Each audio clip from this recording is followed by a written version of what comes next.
Firman Tuhan yang akan saya sampaikan terdapat di dalam Yohanes pasal yang ketiga, ayat yang ke-16.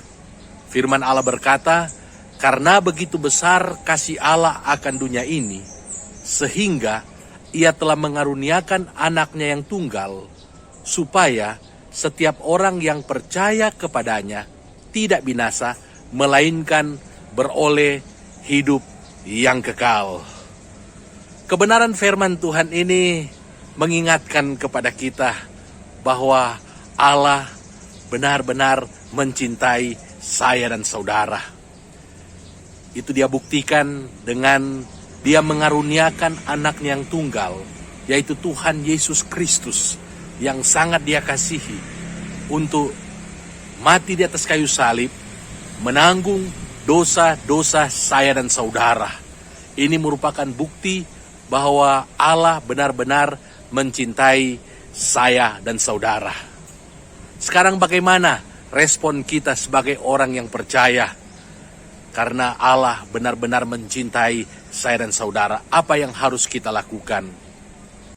Di dalam 1 Yohanes pasal yang ketiga, ayat yang ke-16, firman Tuhan berkata, "Demikianlah kita ketahui kasih Kristus, yaitu bahwa Ia telah menyerahkan nyawanya untuk kita. Jadi kita pun wajib menyerahkan nyawa kita untuk saudara-saudara kita." Tentu kebenaran firman Tuhan ini tidak mudah untuk kita lakukan. Karena menyerahkan nyawa kita untuk saudara-saudara kita itu sesuatu yang tidak gampang. Tetapi kalau kita benar-benar mencintai Tuhan kita, kalau kita benar-benar mencintai Yesus Kristus yang telah menyelamatkan kita, maka ini bukan satu hal yang sulit, ini bukan satu hal yang mustahil. Karena kalau kita memiliki cinta kepada Tuhan, demikian juga tentu cinta kepada saudara-saudara kita, maka kita bisa juga berkorban untuk saudara-saudara kita.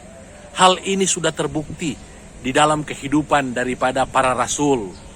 Kalau saudara melihat kehidupan para rasul, mereka karena benar-benar mencintai Tuhan Yesus, di mana Yesus telah berkorban bagi mereka, Yesus telah menyerahkan nyawanya untuk mereka, maka mereka pun benar-benar mencintai Yesus, sehingga kemanapun Tuhan suruh mereka pergi, dan kita tahu Tuhan memberikan satu amanat kepada mereka untuk pergi memberitakan Injil ke seluruh dunia, sampai ke ujung bumi. Karena mereka cinta kepada Tuhan, mereka bukan hanya sampai ke ujung bumi, bahkan mereka rela mati untuk Tuhan Yesus. Mereka rela berkorban, mengorbankan nyawa mereka untuk Tuhan Yesus Kristus demi jiwa-jiwa yang mereka layani pada waktu mereka pergi memberitakan Injil. Kalau kita juga mengingat apa yang dilakukan oleh Rasul Paulus, Rasul Paulus ini adalah seorang yang benar-benar mencintai Tuhan. Dia rela berkorban juga untuk Tuhan. Untuk itu, dia bahkan rela mati juga untuk Tuhan Yesus. Bahkan dia rela mati untuk jemaat-jemaat di mana dia menggembalakan mereka pada waktu abad yang pertama. Apa yang menjadi rahasia sehingga Rasul Paulus bisa melakukan kebenaran firman Tuhan ini? Rahasianya itu terdapat di dalam 2 Korintus pasal yang kelima, ayat yang ke-14. Dia berkata, "Sebab kasih Kristus yang menguasai kami."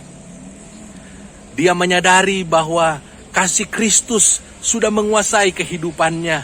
Kasih Kristus sudah menyelamatkan dia.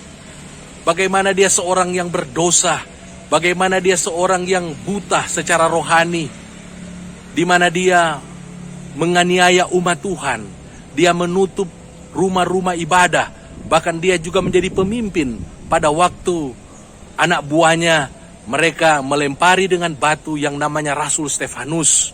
Dia menjadi pemimpin dan dia membenarkan apa yang mereka lakukan. Kehidupannya betul-betul jauh daripada Tuhan.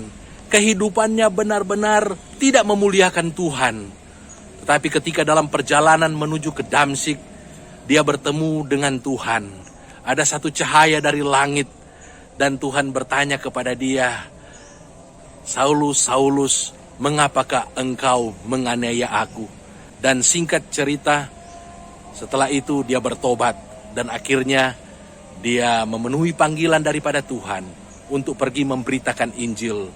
Dan secara mencatat, dalam dia memberitakan Injil, dia dipenjara beberapa kali. Dan dia akhirnya dipancung oleh Kaisar Nero. Tetapi yang intinya, dia setia sampai mati kepada Tuhan Yesus. Dia rela berkorban untuk Tuhan Yesus. Untuk itu, pada kesempatan ini, saya mau mengingatkan kita, apakah kita benar-benar mencintai Tuhan Yesus? Apakah kita benar-benar mencintai Yesus yang sudah menyelamatkan kita? Yesus yang telah berkorban menebus dosa-dosa kita. Kalau kita benar-benar mencintai Yesus, maka tentu kita akan mencintai juga saudara-saudara kita. Baik itu saudara-saudara kandung, demikian juga saudara-saudara seiman atau sesama anggota tubuh Kristus. Jika kita mencintai mereka, mengasihi mereka, maka kita akan memperlakukan mereka sama seperti kita memperlakukan saudara-saudara kandung kita.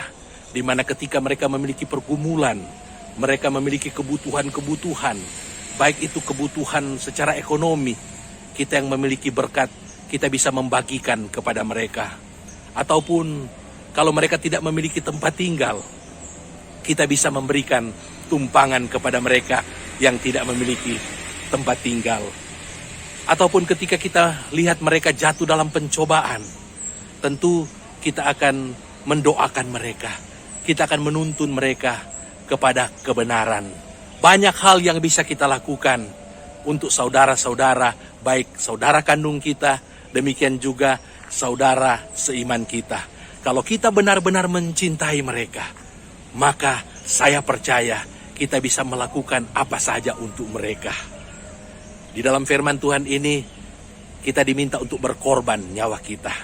Mungkin kita belum sampai pada tahap ini. Kita lakukan dulu hal-hal yang bisa kita lakukan seperti yang saya sampaikan tadi. Karena saya percaya kalau kita mengasihi dan mencintai saudara-saudara kita yang kita lihat, termasuk jemaat-jemaat, maka itu merupakan bukti bahwa kita mencintai Yesus. Kita mencintai Allah kita, sekalipun kita tidak melihatnya. Tetapi dengan kita mencintai ciptaannya, kita mencintai sesama kita, baik jemaat ataupun keluarga kita, maka itu membuktikan bahwa kita pasti mencintai Tuhan Yesus.